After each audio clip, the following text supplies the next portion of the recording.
today's usually the day where I like plan the week. So, and I've spent the last hour and a half doing that, and I'm probably gonna spend another hour and a half actually planning. Yeah, yeah. Good old Mondays. Well, Yep.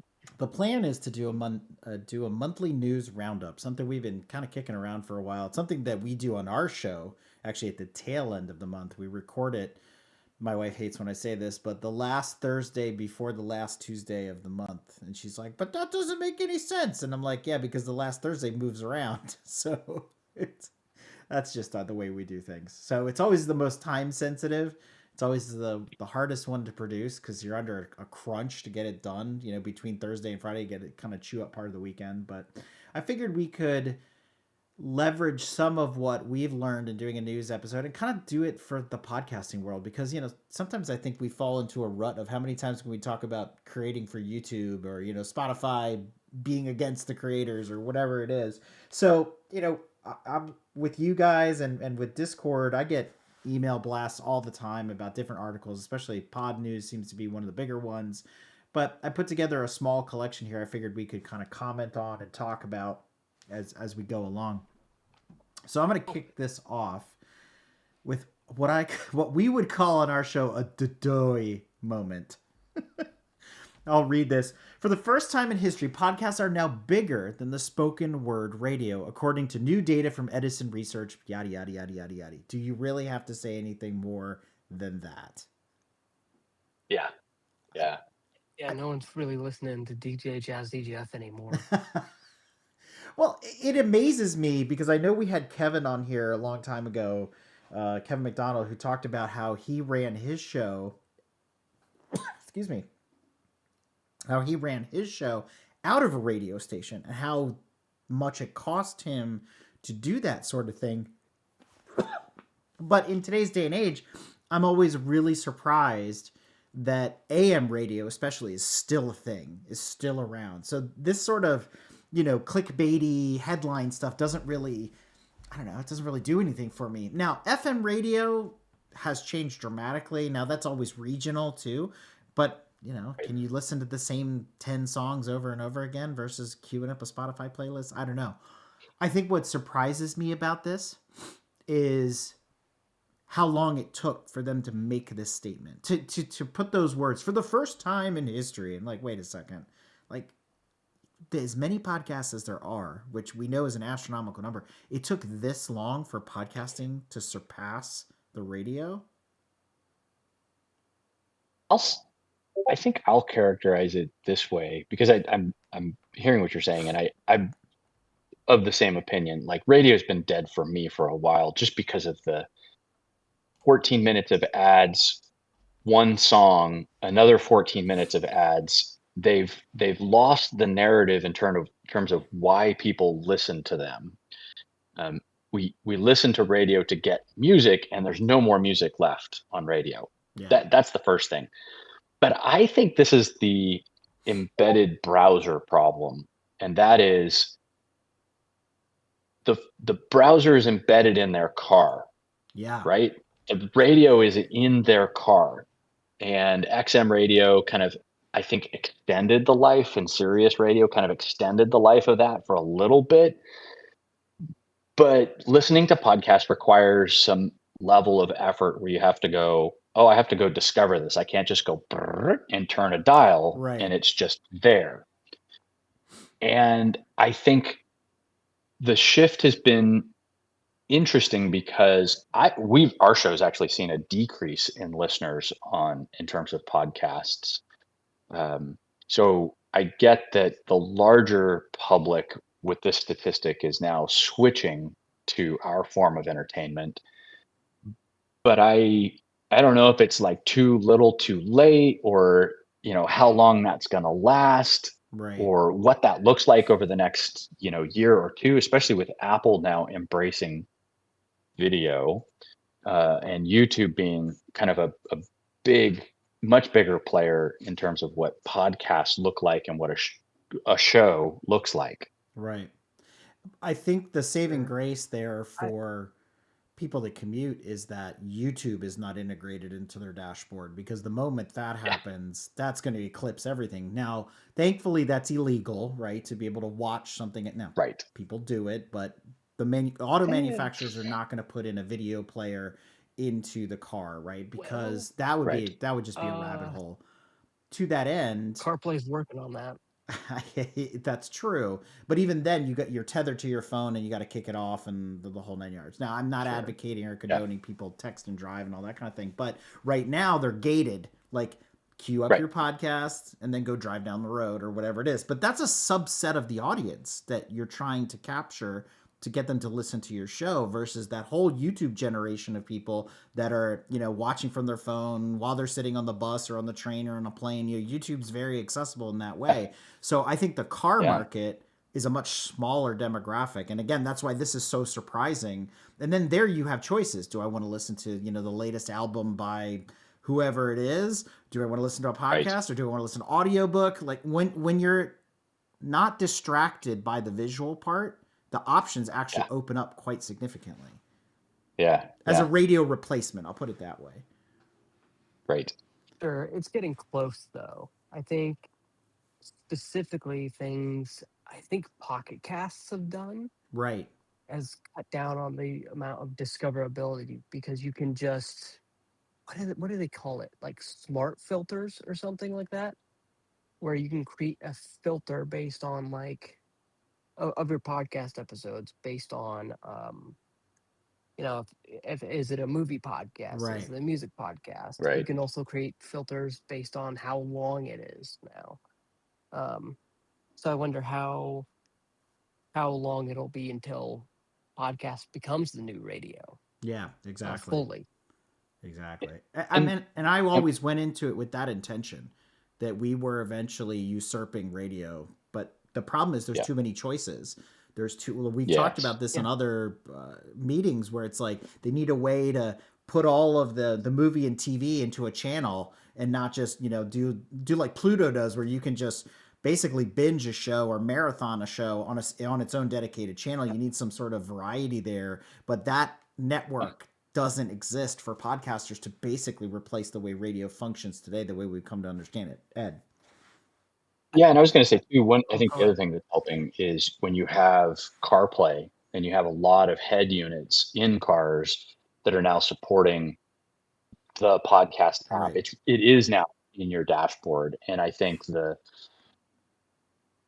Swasta cars and that whole generation of kind of modern electric cars, they've got the new gadgets, right? So Yeah. they have basically a phone or a tablet baked right in. So I think traditional radio is going to suffer more and more, especially because the ads. I think Right. ads are what's going to kill traditional media. It's what's it's what's killed traditional TV Yep. and moved everybody to streaming and paying the extra $12 a month to not have commercials. It's people hate watching Ozempic and Oh my God. Lipitor ads like every 5 minutes while trying to be entertained with the latest murder mystery, right? It doesn't make sense anymore. And I think advertising in general is kind of tainted, ruined, Yeah. soured the perception of what entertainment is. And I think that's one of the things that podcasts kind of have. You get ads sometimes, but they tend to be a little bit more on brand or in category for what you're already listening to. Right. And I'm glad you're going to the ads part, because that's the next bullet point we have here in our monthly news roundup is, and I thought It's this like I was read it. really interesting. Ad skipping in podcasts is surprisingly low. I'm like, wait, Yeah, what? But yeah, that's such a weird thing to say, because not all of us subscribe to dynamically inserted ads. Not all of us are on networks that provide them, and some of us refuse to put them in our shows to begin with. So where are these yeah. metrics coming from? Like I always say, 27% of all statistics are made up, right?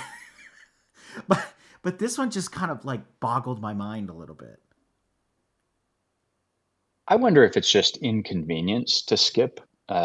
you're jogging, you're running, you're on a treadmill, you're at work, you're Right. driving. Like it's not necessarily easy to like, okay, wake up my phone, do the thing, where's the button, hit the and then I think the other portion of that, and I don't think they're counting these, by the way, are those host read ads. Yeah.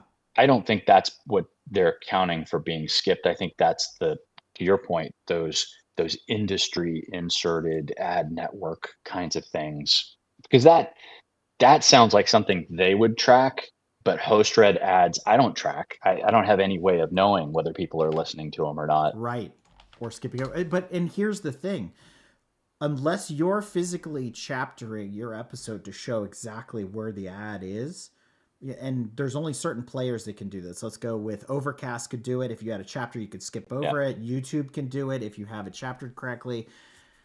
But there's if you to use your comparison when we're talking about streaming, let's say you queue up a Netflix show, they know where the intro is, and there's the skip intro, and you can just jump over the 2 minute song that you've heard 100 times, skip the outro or right, skip the credits, right?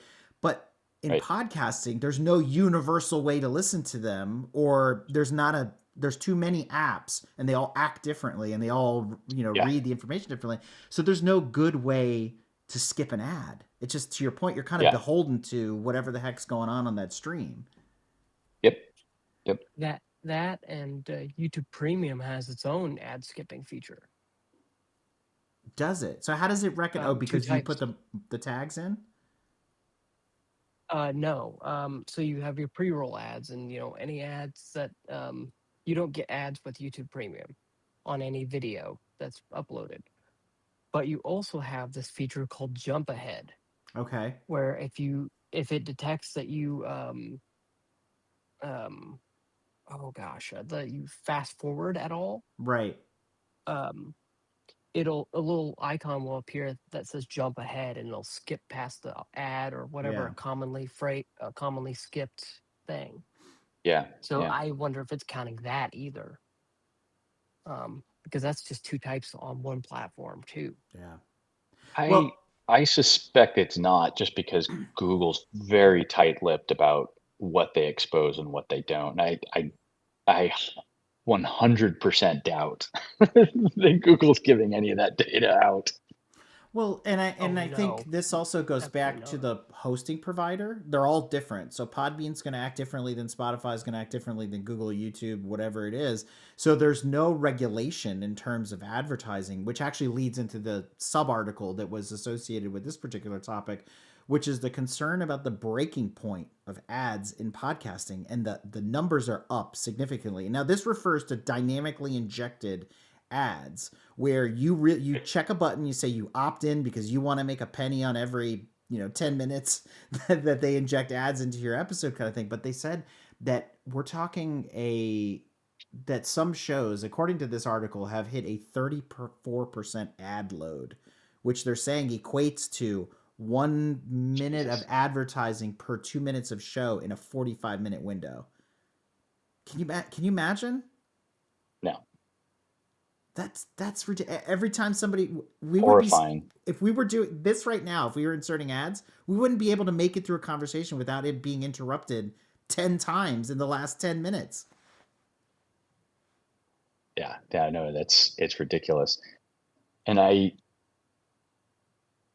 always kind of cringed at the auto inserted, mostly because I don't know who would possibly want to auto insert in our particular show. Right. It's a very small window of potential advertisers, but just not having that control over what your show sounds like. And we do host read ads for our stuff. We've got vacations. We push Patreon. Yeah. We're doing a campaign right now for trying to get people to rate and review our show. Um, we, we've been on air for 7 years, and we have Wow. 77 reviews on iTunes. So that's what, 11 reviews per year. Like That's, that's abysmal. does It's that matter horrible. anymore though? I had heard a couple of years ago that the No. reviews on Apple didn't really matter that much. It Yeah, I've read that, but I've also read the contrary, and that's that listings like FeedSpot and all of those rely off of markers because they don't Okay. have actual data. And one of the markers that they look at is that review um, quantity. The other portion of that they look at, which is ridiculous, is social media presence. So if you have a huge social media presence, that will boost you on the list, which we know, Yeah, you can fake and that. you probably know, that's not even really a thing. We joke all the time. We just found this out. Speaking of advertising and how that affects your podcast and whatever, one of our competitors, um, she's got a massive social media presence. She's cute. She wears these little outfits all the time. Super sexy girl. Um, she is hustling, massive social media presence. According to insiders, she makes nothing. So she's pushing all of these products and vacations and her OnlyFans content and all of this stuff. And supposedly she's not making a dime off of that. So it actually made us feel pretty good because we're like, our social media presence is, it's okay. Yeah. I mean, it's bigger than most people. Yeah, and that's another one. Um, and then yeah, so this woman's basically putting in 1,000% effort to do all of this stuff, all of these plates spinning, and it's not netting her any money, which of course comes back to the whole, do you make anything off of your ads? Is it worth it? Right? Like if you're making pennies on the dollar, how much of that effort is Yeah. worth it? How much Yeah. of the compromise for your show is worth it? And on an unrelated note, Phoebe just reminded me, another one of our competitors was actually just delisted from Apple Ooh, iTunes. interesting. Um, one of the longest lifestyle podcasts that's been around forever, and they're no longer on there, which of course sent us into a little bit of a mini panic. We're like, well, what did she do? Like, what the hell happened? Still Yeah. don't know. Interesting. Have you been able to Yeah. reach out to dig in a little bit more? Or are you just going to wait and see if something surfaces? We're probably just going to wait and see what surfaces. We haven't we have a really interesting relationship with this particular podcast host, where y- they seem friendly, but they do a lot of like weird passive aggressive stuff in the background. So keep your friends close and your enemies closer. Yeah, So yeah, for like sure. we're on speaking terms with her, but we've like we just don't trust her. We Yeah. don't trust her, and there's another podcast we don't trust them. Um, Well, they have bad intentions. I want to go back to what you said about the other competitor that you have, where she's doing thousands of hours of heavy lifting Right, for pennies on the dollar, and I right, wonder if anybody's actually sat down and looked at, for the number of shows that exist, let's round the number up. It's somewhere around 500,000 shows, right? There's not enough right, advertising dollars to go around if everybody checked the button that said, I'm going to opt in for advertising. If they have to pay out 500,000 shows on a right, frequency of, I don't know, people can listen 24 hours a day, 7 days a week, 365 days a year. There's just not enough money to go around.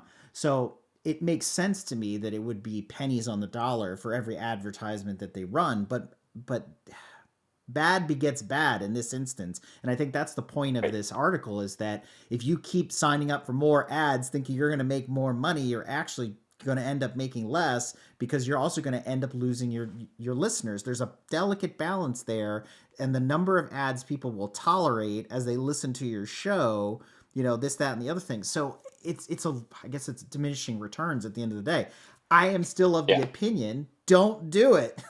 Run a quality show and find an alternative way to market yourself, make your money. Use the show as your marketing tool. Don't buy into the whole advertising thing, because it really doesn't pay off. And I think if you were able Yeah. to cleanly analyze the data, which is very hard to do, as we talked about before, because nobody gives you a straight answer on how many downloads versus how many listens versus how much time. And then you got to collate what Spotify says with what your provider says, with what YouTube. It's just a nightmare. They keep us running around this little merry-go-round and keep us confused, and we keep Yeah. producing, all this content for whatever reason. But if we could get a straight answer, I think a lot of more people could make better decisions. I think it's data driven decision making, and we're lacking a ton of data. Yeah. Yeah. And I think we talked about this in the last meeting where we're considering doing Facebook Live as kind of one of our main outlets. And there's this concept of stars, and it's basically what cam models get, which is Right. like you know a, a penny a star or 10 cents a star or something like that. And you have to think through the mathematics of that and going, wow, okay, so how long do I have to be on air to beg for pennies to make Yeah. any kind of money? And then you go get a part-time job. You'd make way more money at Yeah. McDonald's flipping burgers than you would begging for stars. Like, Yeah. it's Yeah. same thing Especially with considering the ads. amount of hustle, like we've talked about, that is involved in Oh, just getting the star, the amount of pre-production work, the production of the work, and the post-production, the marketing, the social, da da da da. Add up all those yeah, hours. Yeah, yeah. it just doesn't make sense. But go ahead. Yeah, which has kind of led us to the whole, we're going to do what we do. And, if someone happens to throw us a nickel, Yep. great. But we're not in it for that. We're not going to do it because of the stars. As a matter of fact, we're going to still try and push people to Patreon because we have content we can't distribute anyplace Right. else except for Patreon. Right. So we've always got that in our back pocket until they, take that away. But there you have it. All right, so let's switch gears. Austin, got a topic here for you. Read the headline and let you take it from there. Video podcasts lead to audio consumption. True or false? I don't think so. Um, I really don't think that it. If I'm watching a video podcast, I'm not gonna go back and search for Easter eggs in the audio version.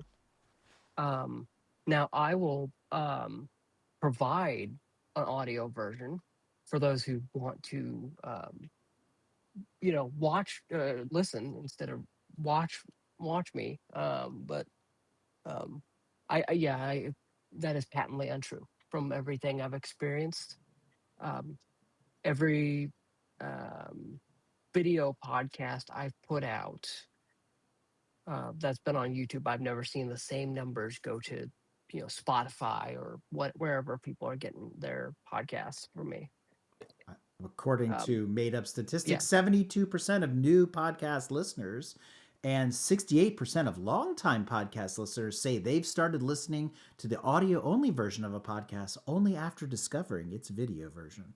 Like, who makes this stuff up? Now I could see. So I 100% agree with you, Austin, in terms of our YouTube audience is not the same audience as our podcast audience, and I would say that they're also not the same people who are our patrons either. But what I would say is if they discover us on YouTube, in other words, they're Right. thumbing through and they go, "Oh, that's a short from a podcast that I've never heard of," I might go to my podcast app. Now, I don't know how they figured out that they're making a transition because you could poll people, but polls are ridiculously, you know, Biased, yeah. out of touch Yeah. with what's really going on. And no one replies to those things either. So I could see that, but we're just guessing Yeah. in terms of like what that actual turnover number would be. yeah. Now, do I you mean, think? unless you are, go ahead. Continue. I said unless you are in the room with the person and they're like, "Oh, a video podcast." There is no way to track down whether or not they then went back to wherever that is, because Right. even cookies can't really track that stuff unless it's like a metapixel or something like that. I'm glad you went there because maybe Apple's going to prove you wrong. They're going to do their version of video podcasts or whatever it is. I know we talked about this a little bit before, Austin, but this is the segue Hmm. into that deeper discussion. Tell us a little bit more about how Apple's going to rewrite the way we can statistically track the conversion from video to audio. Yeah. So first, like I talked about last week, they'll host your video files, HLS, their proprietary format. Um, if you have Acast, Art 19, Omni Studio, or Simplecast, that's how you can um, use it. Video podcasts on Apple Podcasts. Yeah. Um, and you'll be able to use dynamic ads. It'll be a per impression feed for each dynamic ad shown. All four launch partners are also ad networks, so easy enough for that. Um, but then, as far as um, your question about like how to track it, um, I there's not a lot of info on this, um, And other the than new service essentially, doesn't launch until springtime, right? So the next quarter or yeah, so. yeah, probably they'll probably launch it at WWDC 2026 in June, Okay. So because is that's when they launch new the services and mechanism things. going to be similar to Spotify in the sense that you will upload a video that goes with your audio? Hmm. And Okay. then if they can, like, has anyone here ever listened or watched a podcast in Spotify? No. So it'll have a switch to video, or if you're an audio, or if you're already watching the video, it'll say switch to audio. I'm assuming, there again, not a lot of info. Um, Documentation would be nice, Apple, Yeah. um, about how you switch, but I assume it would just be, switch to video, switch to audio. And that's assuming that they're identical and they could easily Assuming. extract the audio from the video file, but vice versa doesn't work. So uh, how's this gonna work actually? Does it be I guess the bigger question is, does it behoove a legacy creator, let's call them that, or somebody, a veteran creator, to go Mhm. back in and add video to existing podcast episodes that are on Apple today when it kicks off, or is this really geared for the Now, new creator? I think it's geared for the new creators. I think there will be. I'm I'm guessing with the Apple Creator Studio stuff at WWDC 2026, their developer conference they have Apple every year. I would not be shocked if they announced a new kind of app that is for podcasters to specifically cut, edit, all that stuff in one place. Interesting. All from your Um, iPhone. Probably all from your iPhone or your iPad or your MacBook. Um, Especially with the MacBook Neo, I'd be interested to see Yeah. how they position that. But I do think there will be a new podcast app. That'll be the whole contained system, for everything. Yeah. Um, Is but yeah, so I don't understand Apple's motivation. Why do this? They invented podcasts to begin with. They own the lion's share. If you look at all the statistics, everybody probably ends up in the same bucket, which is the Apple podcast is the number one way people consume your podcast to this day. 20 years later, it's still the same story. Why go to video? Why take on I, YouTube head on? That doesn't make sense. because they realize they're behind. Yes. But they I don't. think they're They, e- e- I will tell you this. This will be the answer for why video for the next year. Okay. All right. It's something I noticed in the Paramount Warner Brothers, not Paramount. Well, Paramount wasn't the thing at the time, but Netflix specifically brought up YouTube 3 or 4 times during their Senate hearing about the proposed merger with Warner Brothers. Mm-hmm. They say it takes up a ton of TV time. YouTube does, um, and it's the primary platform for people to watch podcasts on, right? So Apple is seeing that, you know, we could be making ad money. We could be making so much money off of people if we just make that toggle. And we get some free publicity with our HLS codec that we've been working on in the background with Major League Baseball and now F1. I feel like this is the restaurant paradigm, right? This is when restaurants fail, is what I'm getting at. And what I mean by this is Apple's like an Italian restaurant that's been making Italian food forever, and it's good and it's great, and everybody knows what they're getting and they love it, and they order, you know, a special number 2 on Tuesdays, and it's blah blah. And now they're like, guess what, guys? Starting in spring, we're gonna make Thai food. You're like, wait, what? Like none of It's the noodles. ingredients overlap, nothing's the same, and now both are going to suffer because they are a house divided. It's a brain split where they can't focus on one or the other. And what they should be doing is reinventing the way audio is done and making that better and leapfrogging everybody else and trying to put all these small little apps out of business. Because in my opinion, Apple's missing chaptering, it's missing this, it's missing that, all the things that Overcast has or Pocket Cast has, like put those out They're of adding chapters, business yeah. and then get control of the audio market. Like we were talking at the beginning about radio, Apple needs to own radio because YouTube already owns video. There's no sense in competing in a red ocean space like the video space. Right. Go So, ahead. so I think that there's two things going on. One, this is typical tech company behavior, Yes. which is feature parity, and Yep. so they will literally grind themselves into the ground trying to match their competitors. Classic example of that is TikTok has now added, what was it, text, tweets, something like that. So they're trying to be a Facebook. So it's not Yeah. just Reels anymore. You can do other stuff. And Apple is trying to do the same thing. It's like, well, Spotify added video and YouTube added podcasts. We better keep up. And I think to your point, and I think this is the real issue, is they don't really understand what they have as a product. Yes.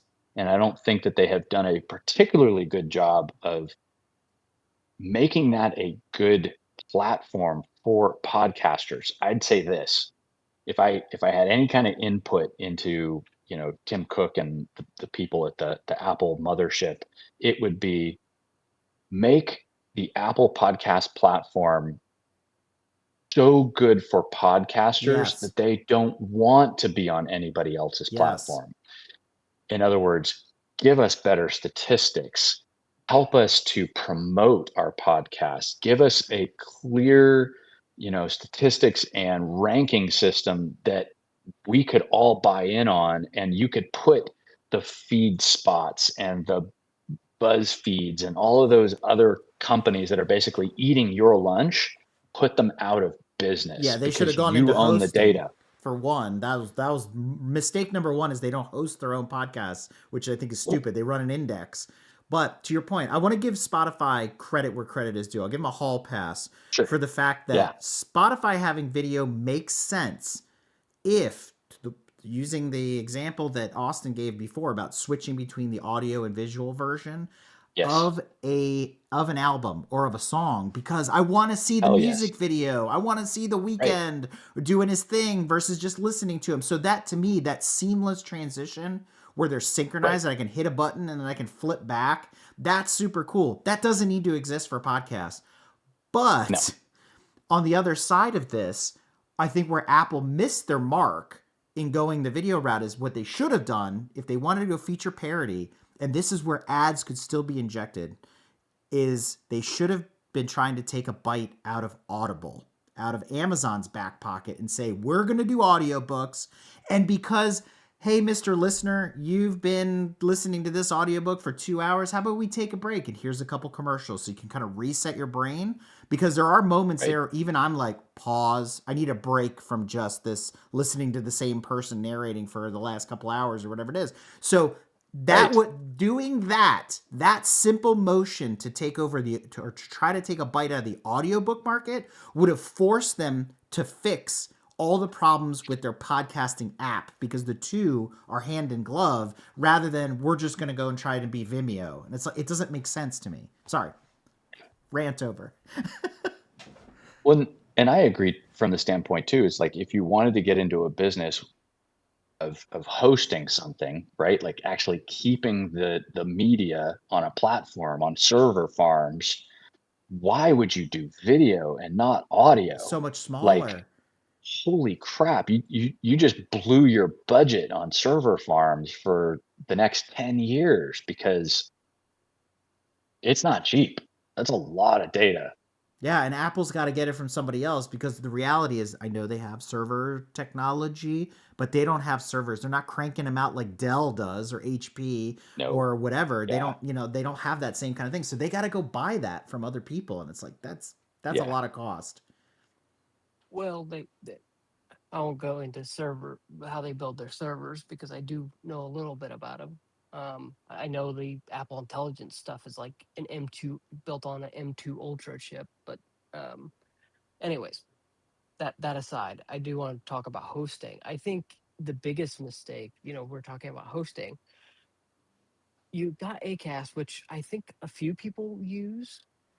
It's kind of expensive service, honestly. I think it's like what $29 a month or something like that. Right. Last time I looked, um, but no Podbean, no. Oh gosh, what was it like? Buzzsprout doesn't have Radio video. Public? Yeah, Buzzsprout. Oh, Buzzsprout doesn't have video, but like even just cutting a deal with Spotify, even. I mean, you've got the money to cut a deal. I mean, what is their market cap? Like $2 trillion or something like that. Um, but anyways, I think that's the biggest mistake, really, and I think we've been saying that for the last however long. But I do think for them, they just see this as here's a way to market our HLS codec. Maybe.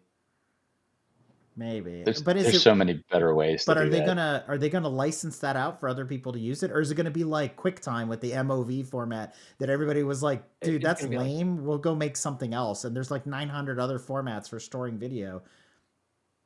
Right. I feel like history's it's going to repeating be like itself the with QuickTime Apple. thing. Hmm. It'll be like the QuickTime thing. It'll be like you use these four hosting providers, nothing else, and if you don't, well, you don't have video on our platform. Just yeah. Oh, I remember why I wanted to bring up the hosting thing. Just in addition, Megaphone, who is now owned by Spotify, is one of the biggest ad providers there is right now. Yeah. Wow. So not having them is just if you want to do dynamic ads, you don't have NPR there because NPR is the Megaphone production or something like that. Oh, interesting. Mm. Huh. So yeah, I it's weird. More. I I I hope that they go out at WWDC, not speaking as somebody who has a lot of their products, um, but I hope that they say something about it at WWDC saying, hey, here's why we did this. Yeah. And here's how developers can use the new video platform uh, tied in with Apple Creator Studio. And honestly,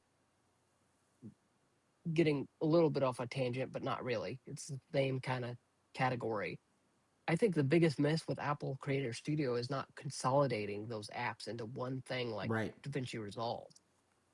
Like, if I want to edit a video, I have to use three different programs. I have to use Motion for motion graphics. I have to use Logic Pro if I don't want to, edit it That's the Adobe model, in though, Log. right? Break it down into Yeah, different but I applications. know, like, but today's podcaster wants one app to do it all. But there isn't one that Right. can do it all, right? That's the problem. And they're even their DaVinci competitors Resolve. don't have a silver bullet. Resolve's pretty I know, close. but but like at least Resolve, you can do at least good enough. And I I, think, yeah, I anyways, mean, I can make the argument if you're only editing audio, why are you using anything but Audacity? Like, what are you doing? That doesn't make any sense. You know what I mean? Right. So everything else is just Right. because Apple would bloatware, love you, huh? because Apple would love you to use Logic Pro for that. Yeah, yeah. Well, no, and I see that as the Adobe model, right? There's so much Yeah. overhead baked into their applications. They're all very heavy, so they have to split them up, and then there's no reuse code between them, which really stinks. And but the other side of it is, I think we have another problem with Apple is that we all complained so much about iTunes when iTunes had everything, audiobooks and podcasts and music and blah blah. It was all one big tool. Despite the whole synchronize with your iPod thing, if you just look at what iTunes did, they deregulated it, right? They broke it apart, and now on your phone you have 14 apps that are all little micro apps that if you rolled them all up, you'd have iTunes again. So we as Yeah. consumers cannot have our cake and eat it too, because the minute they make a motion, we complain that they're an idiot. That why was iTunes such a monolith? And then they broke it up and they go, why the hell do I have 15 apps? I want one app that does everything. So we got to stop being The, sort of like bipolar about it and come up with something that works. And so, in my opinion, Apple should have an audio app again, and it does audiobooks and podcasts Mhm. and music, and they need to call that something. Maybe it's Apple Music or it's Apple Audio. Make it simple, and the video is totally separate. It's a totally separate thing. but now they're introducing podcasts with video, and now you just blew up their whole marketing strategy for the next year because Well, you see, it's a thing. yeah, but you see, there's a high probability the Apple Podcast app won't be able to play audio, or I'm sorry, won't be able to Yeah, play video. video. It'll be Yeah, yet another app that they've created that's Apple Video Podcasts, and with instead of being purple, right. it'll be blue or something. You know what I mean? So it's like I don't want any Yeah, of it. I don't want any of it. yeah. The application space is mostly complicated by how they acquired the code. Yes, So I think with Apple, over the years, they've bought smaller companies, and getting those all integrated together, it's not really feasible. no, Yes, you can do it. It is very, very expensive. And that's why Adobe works the way that it does, because they've purchased companies over the years. They bought Macromedia, they completely decimated all of their products. They bought another one, they decimated yep. those. They bought, they acquire things to kill them to get their market share, and then theoretically transition them to a new platform or a new software product, but I never really get it out there. The Google model, right? Like, oh, we'll try it, but Well, it's the IBM. if it It's the fails, it IBM. fails. Well, the Google model's different. Google's like, we're gonna half-ass it and put it out there, and then we're never gonna update it again for like 10 years, and then people are gonna whine and complain, and until the Reddit, overlords, make enough wave, then Google goes, okay, we'll patch it now. We'll make you guys happy, so you can put your pitchforks Right, and your right, torches down. But everything else you right. explained is the IBM model, which is innovation through acquisition. We don't have the Yeah, capability. We're over, we're top heavy and bloated and whatever. So we'll just buy another company, slap our label on it for the next couple of years, and eventually absorb it into the Borg collective with the rest of our dying right, products. You know. right. So I get it. Yeah, I get it. But I don't know. I don't to me I draw a line between a pod and a VOD, I guess it is, where video podcasting is not podcasting. Podcasting by definition, like we started off this whole news thing, is a an alternative to radio, and radio is what? Audio. yeah. I obviously I disagree from a certain extent, because we do a video podcast and we started off as an audio podcast, and I think where people relate to seeing their hosts, Right. and I think hearing a host is one thing, but being able to watch hosts interact, especially with our show where we've got two hosts, it's a different kind of thing. And I guess I wouldn't say that they always need to be separate, or that podcasts are always audio and video isn't podcasts. I would say there are a lot of quote video podcasts that don't really need the video, or Right. it's not necessary as a component to it, and you can get the same show. But I think I I don't make a hard line between the two, that that never the twain shall meet. I just think that it does change the show. It changes how you do things, and it changes potential ways that you can communicate with our audience. So I think you have to think about your show differently, and describe things, right. Like if you don't have pictures, you have to very carefully word what you're saying to describe the thing that you're going through. With They video, call you that can kind of take some storytelling. shortcuts. Yeah, you have to tell the story in a different way. So here's the thing. We talked about here in kind of the middle section about video podcast consumption. I'm not looking to offend anybody. I mean, they all have their reason and their season, but I think we talked about the headline, and that other one was the conversion of video to audio. But I don't see people that are dedicated listeners to your audio podcast going, I really need to see Ed and Phoebe. They might do it one time just so they get that mental image. Oh, I didn't think Phoebe was a brunette. I'm just, oh, okay, now I know that. And then they move on with life kind of thing. But they can get that from a Yeah, picture from your website or whatever. You know what I mean? right, So to right. me, I'm not going to make the jump. If I listen to your show in audio, there's a very low probability I'm suddenly going to start watching it on YouTube. You know what I mean? Yeah. Yeah, yeah.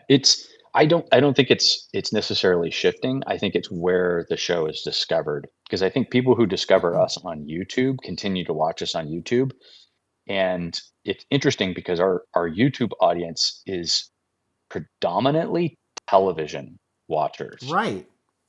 So they have a smart TV, and they're actually watching us in their living room, which is kind of scary to see this in 8K. Yeah, right. Um, but people do it, and I think that where we've run into some interesting problems with like the YouTube quote audience and our normal podcast audience, sitting in a car, driving to work kind of a thing, or listening at work and not necessarily having the video version, because the video, you have to have YouTube Premium. Otherwise, if you set the phone down, it times out and Right. stops your audio, which means you can't keep listening.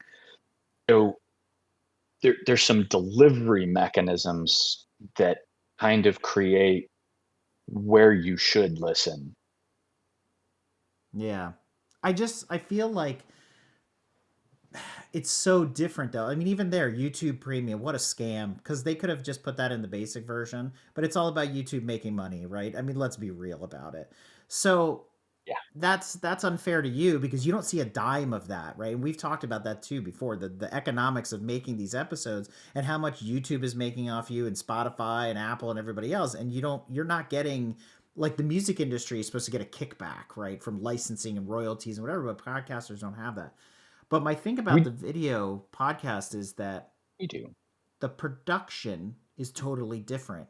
To your point, Oh yeah. storytelling versus video ready, like being video ready, where you don't want to spend a lot of time cutting and editing. And we talked about jump cuts in the past. With audio, you could have a big blooper moment, and maybe that becomes part of a blooper reel or an outtake or whatever it is, or it never finds its way into the episode itself. But and it's much easier to edit audio. It can be extremely time consuming, but it's just they're two different things. It's literally like writing a book and making a movie. That's how different they Oh yeah. are.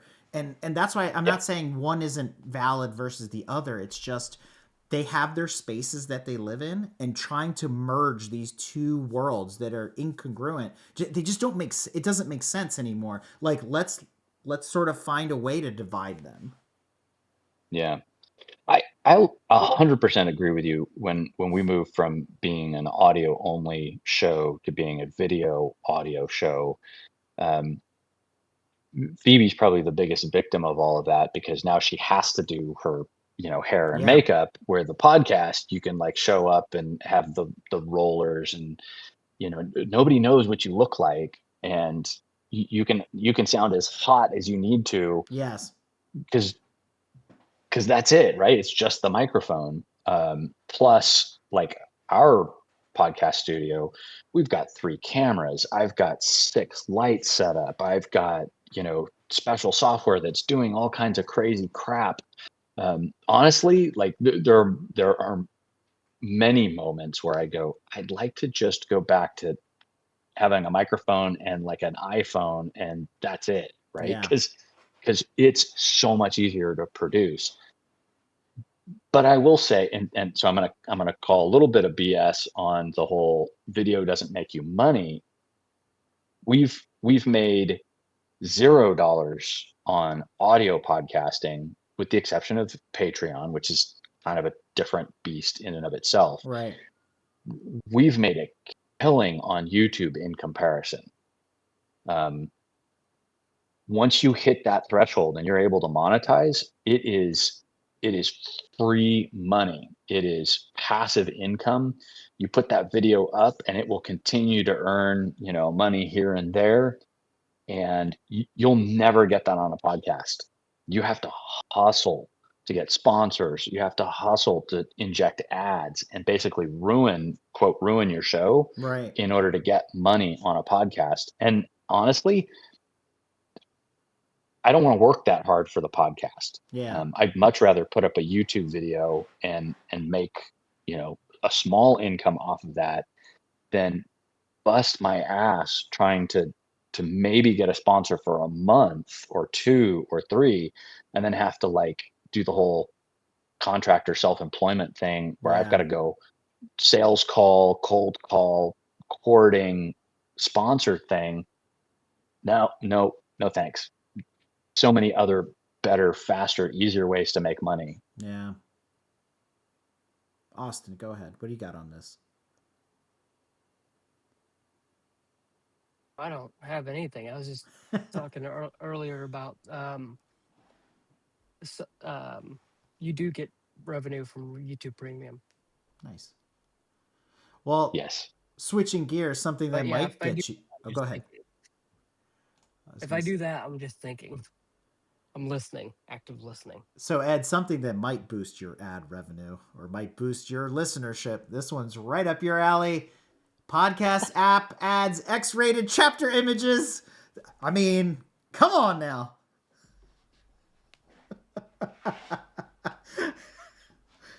I mean, is that really Chapter images. necessary? Is it really necessary? Well, I mean, going back to your point, like if podcasts are an audio format and having chapters, one, like now well, I mean, if you're listening to that kind of a podcast, you're probably not listening to it with your family in the car. But I don't know what that adds. I'm not sure why that's a thing. And then the question that I would have as a producer of a show, you can't distribute on YouTube if you've got that kind of stuff going on. Two, how long before Apple changes their mind because of Right. the discriminatory laws that we have here in the United States, where they're like, "Oh yeah, we had to take your show down because you've got porn in it." Like that just seems like a dumb move. Right. But it also shows that they're not checking if you are using a chaptering tool like the one that Overcast had that was called Forecast. You could stick. I tried it once. It's a lot of work, but if the payoff is good, then so be it. You can put whatever image you want in there because it gets encoded into the MP3 as part of the meta information. So is Apple actually Interesting. scanning that? Probably not. So that's what's showing up on your car, No. on the display and all that kind of stuff. You can put whatever the heck you want in there. So if people are like, man, did you hear this Easter egg on, Austin's show? He's showing nudie pictures or something. And they're like, we got to tune in. I mean, it's artificial listener boosting at that point because they want to see whatever random Interesting. image you're going to throw in there. But unless they've changed well, and here's the best part, Apple doesn't host the content. So they have no way to scan it. Right. So what they're doing, even with their explicit content retagging that they're doing, is they're scanning because they were supposed to be generating transcripts. Remember, that was a thing that sort of never happened, where it was automatic transcription and whatnot. So if they're doing that with AI in the background, they're looking for curse words using a dirty word filter, Yep. and then they just mark your episode E for explicit. What I've noticed Yeah. though is I think that because we've been hit with that a couple of times, and I'm like, who cares? So somebody said the F word or somebody said whatever. It's like it's not really that big of a deal anymore. Like the stuff I'm seeing on TV, I'm like the censors they Oh yeah. left the building 20 years ago. I don't know why Apple cares so much, but the thing Right. is, I think it's also based on a count. So you could say the F word one time, but if you said it like three times, then it trips Right. the censorship algorithm, and then they flag your episode as explicit, which I think is absolute bullshit. But Yeah. but YouTube's got a similar algorithm for theirs. It's okay to kind of intersperse it, but if you say it too many times, like right at the beginning, it'll it'll just trip a blow it up. Yeah, landmine. yeah. I think Austin wanted to jump in on that one. You got something to add there? Yeah, like I was just gonna say, why why does this matter when most services don't actually scan for chapters? Correct. A, don't implement them correctly. Yep. B, because you remember whole I the whole reason chapters exist. Does anyone remember that? It's for like audiobooks and stuff basically. No, it was to the chapter function was supposed to automatically integrate into whatever podcast app you had. Right. Uh, you would have an image, right, for each chapter, which don't get me started on that because that doesn't work either, still to this day, however many years later. Um, the idea was you could open a podcast episode, hit play, then like tap an icon or something and skip by chapter Right. like you could with an audiobook. Right. But Or YouTube. it'd be far more expanded because um, you'd get imagery and you wouldn't have to do anything other than have a time code. Like 347 is when we start talking about, you know, octopi versus octopus, Yeah, yeah. whatever you want to talk about in that thing. But it doesn't work. So why It does so work on when we're Overcast. talking about As long as you wrote it out with okay, Forecast, it works great. yeah, but that's additional work. That wasn't the point of what chapters were supposed to be. Chapters were supposed to work how they work on YouTube right now. True. And Is I think you part of the would reason type they in a didn't time work is code. because there were only a handful of tools that made it possible to write the chaptering out. And unfortunately, Forecast, you needed to be a Mac owner. It was written Mac only, which I thought was super dumb. They never ported it over. But now in today's world, Ed, this is where we're going to make a fortune.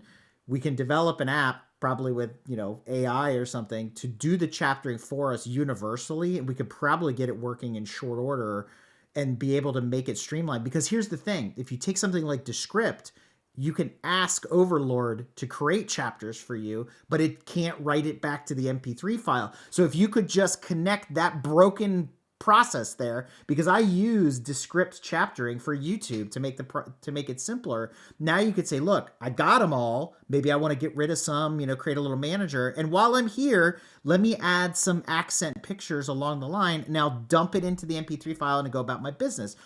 But what would also need to happen is some sort of persistence, because that was the problem with Forecast. Once you wrote it, it was gone, and it like wiped its memory, and it had no idea, so it couldn't go back into the MP3 file and reread what it had just written. So you were always creating it from new, which was just obnoxious. So today's the day that we have the ability to make chaptering better, but people don't care because it's not easy. Had this been part of our standard operating procedure years ago and it had been easy, everybody would be chaptering. I so So get on it, Ed. the, Let's make that happen. I have kind of like a, I don't know, I guess a different thought on this. And Right. one, podcasts have always supported custom art per episode, and every argument I've ever heard is don't bother. It's a lot of extra work. And I know from like the YouTube standpoint of like creating the custom thumbnail per episode, it's a lot of work. And I don't know that there's any value, especially because it's an audio only format. Now, you want to take that and you want to compound that and have special images per chapter and take the time to put chapters in. I don't know that there's a value there. From the YouTube argument, people have said, well, it makes it indexable. And so we can pull that segment out and kind of push that segment in searches, the Google method, right? If Google can index something, then they will put a link to it in their search engine. But with YouTube, there's kind of a double-edged sword with that, and that is people will skip through your episode to get to the chapter that they really want Yes. to hear, which for us, theoretically, nobody skips our stuff because it's entertaining the whole way. And so why would you skip the good stuff when it's all good? But I could see for a lot of podcasts, you wouldn't want to put chapters in because they're going to skip your drink recipe. They're going to skip you bantering about nonsense to get to the last 15 minutes where you actually talk about the thing that you said that the episode was about. So I don't really see chaptering as being a good thing as a podcast producer. Could it have value? Absolutely. If you think of it as kind of like, oh, I want to get back to chapter 3 where they started, they opened the door to the mansion where the murder was found, right? Like that makes sense, like an audiobook format. Right. But then again, if you've serialized your story, you've done a good job telling your story, you don't really need a chapter there because your episode is your chapter, and I want to get through this story and I've got it bookmarked so when I come back it will pick up where I left off. So I don't know. I'm not seeing I'm So not seeing the value of so chaptering. I'll say this. Couple things to pull on there. First of all, custom artwork per episode, that also depends on the carrier. Like not all of them will pick it up. The big ones will, right? Apple Right. will, Spotify will if you do custom artwork per episode or whatever. We use that religiously because we are carrying multiple creators on the same RSS feed. So to be able to separate them and build playlists, they have different cover art or custom cover art per episode or whatever it is. So that for us is easy. It's a quick way for people to scan through. When you've got 630 episodes, it becomes a lot when the Nice. cover art's all the same and you're like, what am I looking at here? But you can also use it to change, like Revel does, where he changes his seasons. So the first season is one cover, the second season is another cover, kind of like books in Nice. a series, right? So that makes sense. Chaptering, though, take this as an example. If this was a legitimate audio only podcast, we're doing the news, we have our bullet points, and as we jump through, maybe somebody just wants to listen to this part, so you jump them forward, and what you want to do is, instead of just having something static there, which is the cover art of the episode, put some sort of, maybe we had a PowerPoint we were working from, you put that slide there so it's a visual reference while it's audio only. So you're giving them this static video without having to create a video. It's sort of like the weird compromise between what we were talking about before about audio and video podcasts. So for me, chaptering is super important. When we do our news episode, I would love to drop the cover art of the article that we're talking about as we're going through there, because Descript is breaking it up for me. So just like in an audiobook, it just shows me the image and then we go to the next one, we go to the next one. Now, why this was important to us way long ago and why we experimented with it and it became too much of a time intensive thing to do for every episode was when Podbean was generating the YouTube video for us and then uploading it, which there were limitations there. When it was a chaptered MP3 file, it would suck all the images in. So what it created for you on YouTube was this really cool histogram audio wave thing. And if an image showed up, it would hold it there and then it would go back to doing that and then the image would show up. So it actually created a video for you that was based on your MP3. Now, That's cool. YouTube, if you send it in MP3, it doesn't matter if it's chaptered or not because it doesn't read the chaptering from the MP3. It reads it from the meta information you send it. So it just shows a flat image the whole way through, which is going to be your episode image, which is also important if you think about it. Like, hey, I've got a static, that catch image, that thumbnail to get people's attention, but what's the episode going to look like when they play it, right? When it's just audio only. So to me, all of those things play together. They're super important. The problem is there's no easy button to do it fast and reliably that doesn't just chew up an extra amount of time, to make it work. Yeah. Yeah. So it depends on your show. It depends on the format at the end of the day. Austin was church nodding to a lot of what I said. Yeah, because I'll include chapters specifically, and I think I've talked about this before, so tell me if I'm repeating something. Um, I'll in every episode I will talk about spoilers, Right. and I'll include a chapter to be like, okay, now that spoiler starts here, and then I have another chapter that it starts at the end of the Right. spoiler discussion, so that they're not spoiled in case they just want to listen They to want to hear jump our over it, thoughts about this basically. thing. Yeah. Hmm. Makes sense. Or maybe they just want to listen to our recommendations. Bam. Yep. Because I do recommendations before we even get into whatever we're talking about. There you go. We just So need the easy way to do it, Ed. That's your next project, whether you choose to accept it or not. Yeah, and I guess I'll say I don't disagree that there's a purpose behind it or that you couldn't use it as a tool. My thought comes down to the diminishing returns of what Right. you're getting from it. And for me, producing a show, especially ours, where we've got audio and video and all the social media and the advertising for all of that stuff, it's just more work. And I don't know that the value on the listener side that they get anything out of that, because I can include all of those images in the show notes too, right? Or create a blog post that has all of that in there directly from the transcript. So for for me, trying to compress that and meet all these proprietary, Yeah.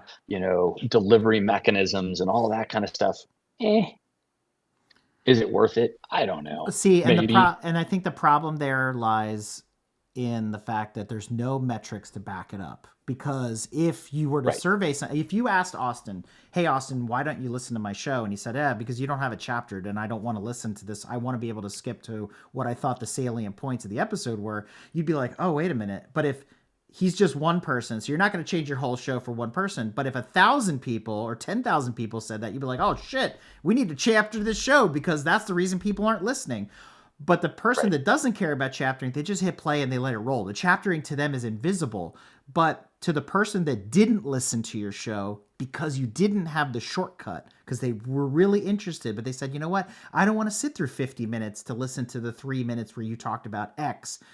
That 3 minutes is, to me, is the hook. It's really important. If I got them hooked for 3 minutes and they like what I said, then maybe they stick around for either the remainder of that episode, or they go back and they look at other episodes in the catalog and they're like, "You Mm. know what? I want to listen to what they have to say, or I want to sample from these other episodes because they have chaptering available." So to me, it's the lack of the ability to provide it is a detriment to gaining new listeners.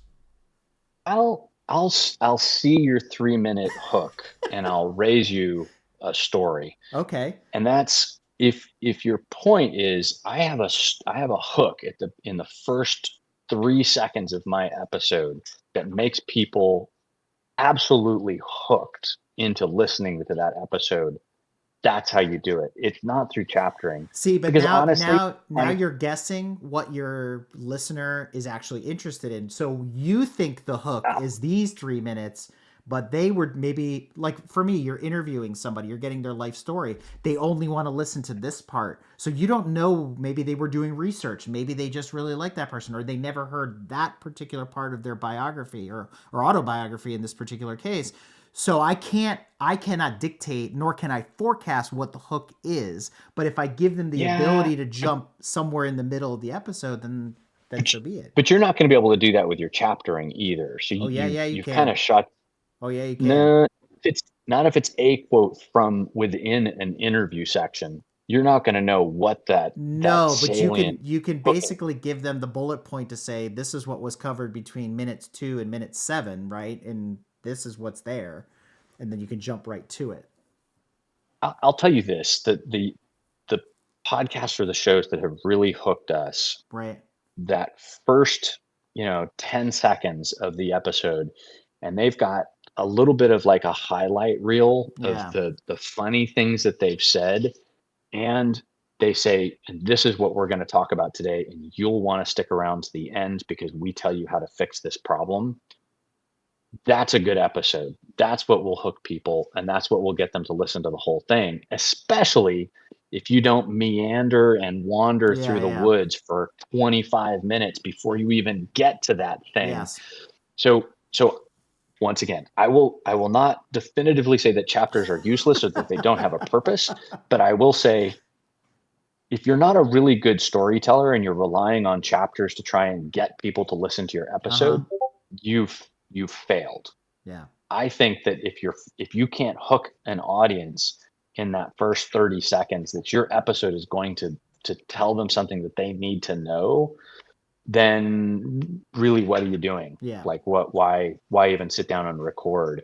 And if you're going to wander around and never get to your topic, turn off the microphone until you have your shit together and you've got a good story. Yeah. Because honestly, nobody wants to listen to you talk about especially this happens in our niche all the time. The couple doesn't remember what happened. They argue about it.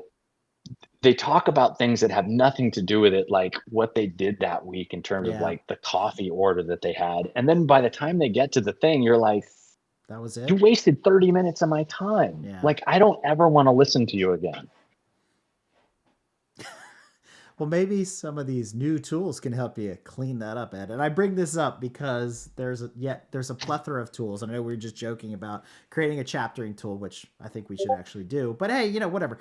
So voice regen is the latest in paid subscriptions that'll do miracles for your MP3 files and for your MP4s and for your videos and all that kind of stuff. But it spawned a thought. And then I don't want to talk about voice regen. If you want to try it and get back to us like you've done with many other products out there, by all means, there is a free version available, stuff like that. But what it conjured for me was Ed talked to us back in like meeting 48 at this point about Meld Studio. You were very bullish on Meld and all the things that it was going to do. Has there been any progress? Do you have a progress report? How are you still using it, or have you abandoned ship on Meld Studio? I was testing it to be clear, and I was waiting for a couple key features. And the thing that I liked about it was it was it was the PowerPoint versus the Premiere, Right. to kind of put an analogy in there. It was basically turnkey. You turn it on, you could connect a couple things like your social media accounts, right? Like it's so easy, username and password, boom, you were connected to start live streaming. And it had built-in stuff that a lot of people used by default, like animating between scenes. So like the transitions were like Right. really smooth. Where it didn't work for me was we have 3 cameras and I didn't want to have to push a button every time I wanted to switch the cameras. That feature is what made OBS work for me so that I don't have to edit as much of the video. And that's been such a huge labor saving device to me that I'm Right. not going back. Okay. But I did figure out, like, even if you wanted to do fancy stuff like that, you could you could use OBS to do all the switching, use virtual camera, and have Meld do all of the streaming for you. Okay. Okay. But I didn't know what the overhead looked like in terms of running both of those at the same time. Yeah, that makes sense. So I think if you've got a really simple setup and you want to stream and you want all of your chats integrated and you want to do all that kind of stuff, Meld's a pretty seamless product and doesn't have a lot of those gotchas for like multi-platforming that Slobs. Slobs has, where I knew you you were got to gonna go pay there. them money, um, and doesn't have the OBS where it's like, yeah, I use Linux because it's the only real operating Yeah. system, Yeah. right? Like if you're that mindset, then OBS is great. Like Yeah. absolutely tinker to your heart's content. But if you just want to like turn it on and start streaming, Meld is pretty damn cool. And they have continuously added features. They're just not adding the ones that I need. Yeah. Okay. Fair enough. Fair enough. All right, so we're going to transition into the last two bullet points here. This was really for Revel because I wanted to get a little bit under his skin because he knows how much I love talking about AI and how much he hates it. But but he has spent, what got my attention on this one is that he has spent a lot of time hand drawing for some projects that he's working. He's actually physically animating the video for these projects that he's been building for his show. And the article that came across my desk was basically about how podcasts are getting, people are using AI to create visuals to go back to what we talked about before, creating a video that overlays with Right. their audio only podcasts. But Right. we're all like, yes, okay, great. That makes sense. Like Copilot can do that. ChatGPT can do that. There's a million AIs out there that can create videos that go along with or use stock video to, do things that go with your show. But there was another article that literally came out today, and they're Oh talking boy. about AI disclosure in podcasting. And they've been doing research on all the different providers that are out there and what their limitations are, what they expect, how you should declare what's AI, and this, that, and the other. So creating AI visual based on your content goes right in the face of these particular disclaimers that we're talking about here. So I don't know if you guys probably didn't have time to read this one, but I wanted to open this up as our last discussion point about when do you declare that you're using AI as part of your show? I mean, raise your hand if you're not using it, right? For one capacity or another, whether it's pre-production, post-production, even sometimes in production, where like, hey, I need to create an ad, so I go to 11 Labs and let it record it for me, because I need to break up the voices, stuff like that. So, Right. I think it would depend on how much of the production or how much of the podcast was generated. Um, like if it was the entire thing, because I know that exists. Like, um, I know some people will just take the oh gosh, um, I think Google has something called like audio overview where you can take a Google Doc and just generate a podcast off of that. Like if you're doing that, I think that would be something where I think you need to disclose. But I mean, if you're just like, here are my notes, organize them for me. I don't think that should rise to the level of according disclosure. to their matrix, that is considered AI generated content.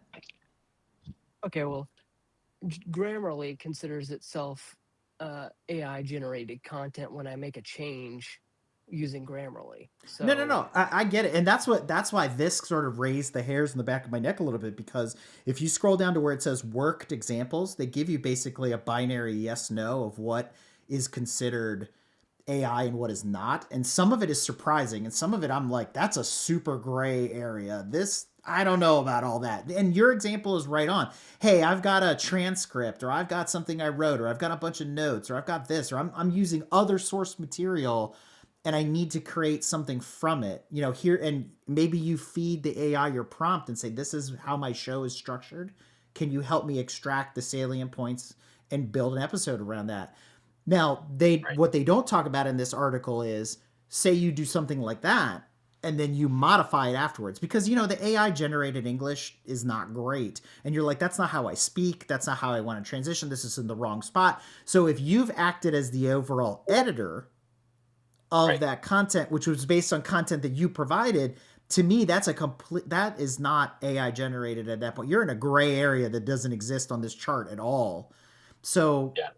I'm apprehensive to click the little button like to do something like that because I'm Yeah. like, no, not at all. Like I'm still actively involved in the process. I'm Right. the master of this creation, but I have this digital assistant that's helping me speed it along because otherwise it would take Right. 6 months to get it done. Now, I know there are shows that exist that shows are writing shows and they're using AI and there's even nobody's at the helm kind of thing, right? And so I get that, but Headless podcasts. right, it's Skynet at that point.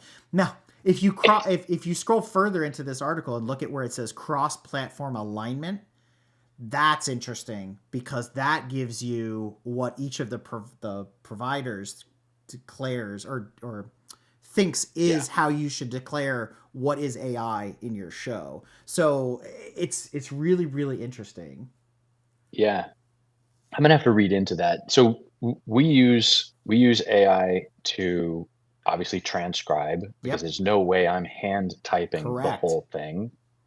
Um, as a matter of fact, I wrote an app using AI that went back through our RSS feed, pulled every single episode, and is now helping me write because it Yep, transcribed them all. It's also going to take those transcriptions and write mini articles for the episode pages. So in yep, addition to the show notes, I'm going to have like an 800 word, article that will go with it because AI is being used by Google to index all of our stuff and yes, and serve it up. So I'm going to use the tools that I need to feed the other AI yeah, monster. yes, Where I think I draw the line in terms of declaring AI would be if it's demonstrably not us, then it's artificial and I would declare that. So for example, if like we produced audio from a transcript, like if we had a transcript of a podcast and produced video from that and we never sat in front of a camera to do it, I would disclose that, but I would say it in such a way of I'll show you the example. oh that's super cool with the Muppets. Oh, that is awesome. So I took an image of us Right, and fed it into AI and create these cool little social media yeah, yeah, things. yeah. It's obvious that it's AI because it's Muppets, but then the other part of that is, does anybody really care from social media standpoint? But if I were to do a whole podcast episode that was that, I would absolutely declare it wasn't us sitting in front of a camera and that this was generated Well, use I don't know.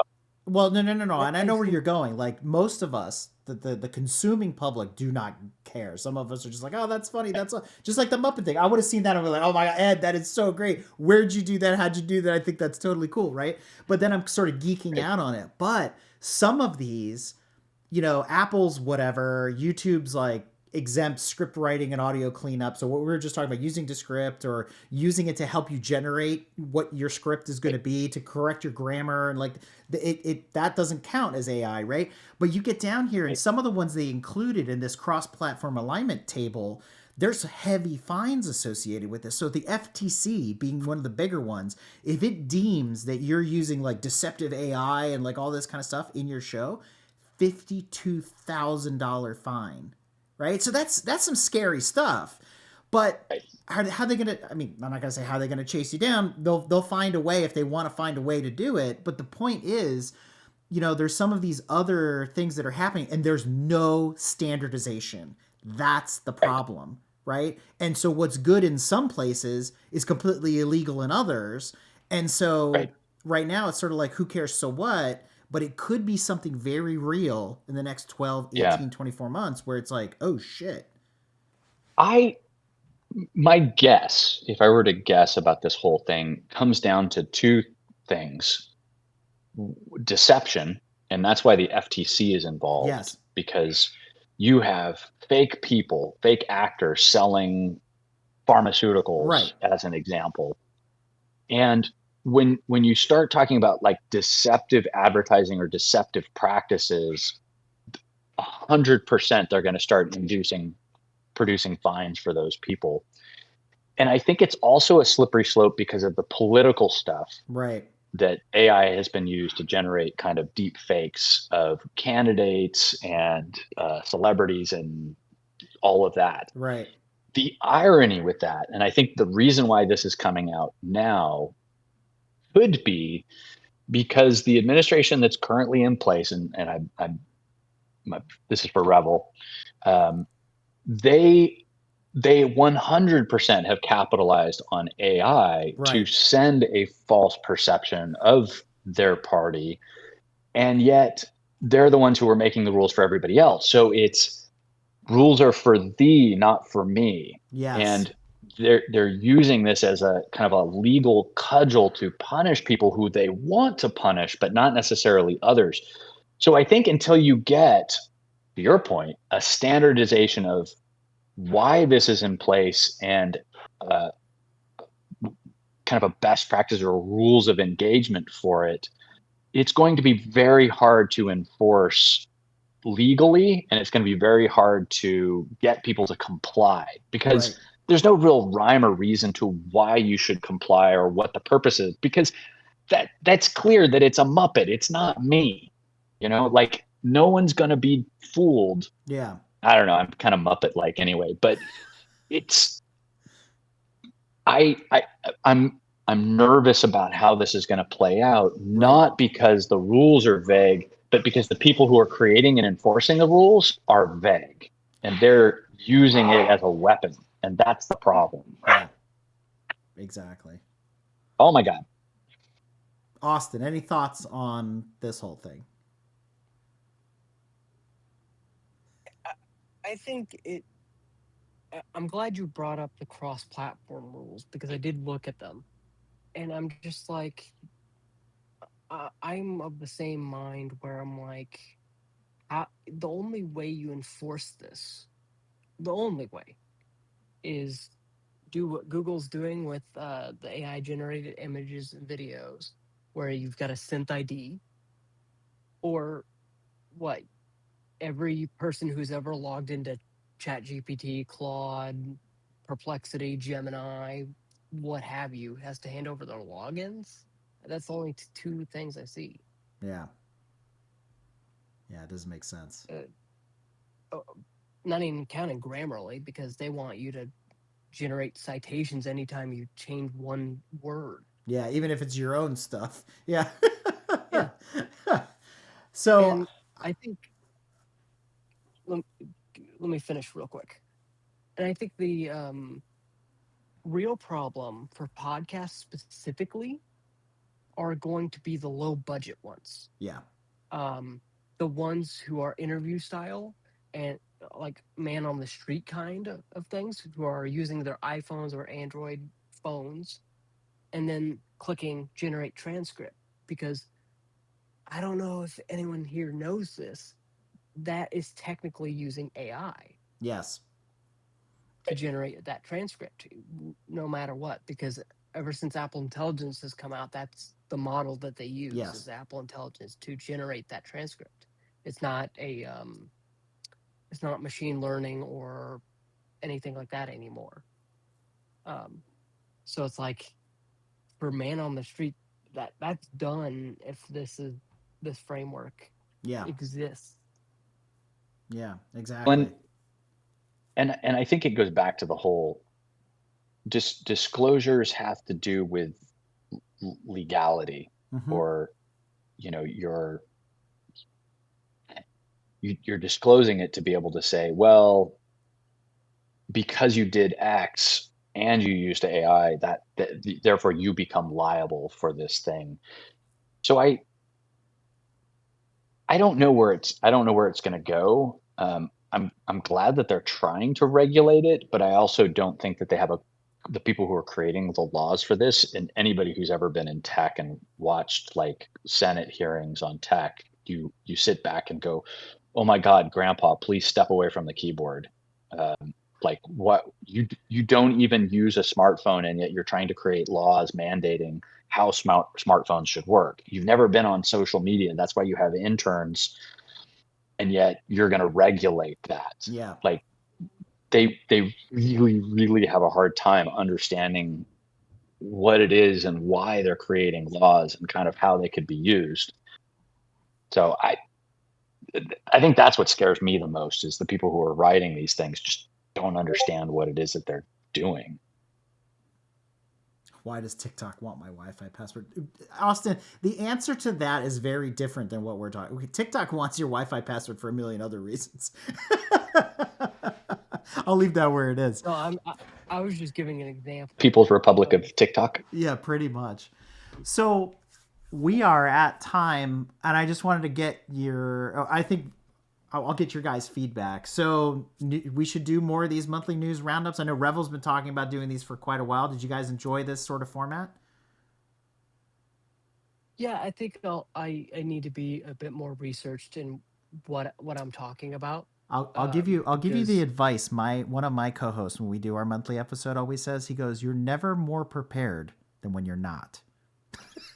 He goes into the news like blind half the time, which is amazing. And we come out the other side. But he's also the color commentator, so he's looking to make the joke or make the comment. He's also doing the research on the Right. fly. So Right. you got to have your straight guy, your comedy or whatever, and it all works out at the end. But this has been a long time coming, and if you're watching this in Memorex, I think we are going to do these more often because there are so many things changing in the industry. And just like this AI thing which just hit today, it's like, this is important, people need to know this. They might not be reading the news, they're barely reading all their other emails. So I think it's part of our challenge to try to get this in front of people to say, hey, this is what's important this month. And if you are a creator, whether it's legacy creator or not, you might be going, I didn't know that was a thing. So Right. I appreciate you guys spending the time to do this today, and look forward to getting together with the rest of the crew to do more of these. Yeah, I think it's yeah, sounds valuable. fun. I liked it. And I guess next time is our what I call our regularly scheduled ranting and raving. So As opposed to this ranting and raving. well, this is organized. This is organized chaos there, Ed. So on that Yeah, no bombshell, problem. I will. We are at time, a little bit over, but I'll let you guys get back to it. I look forward to seeing you guys in 2 weeks. Awesome. See you in two See you weeks. guys then. Later.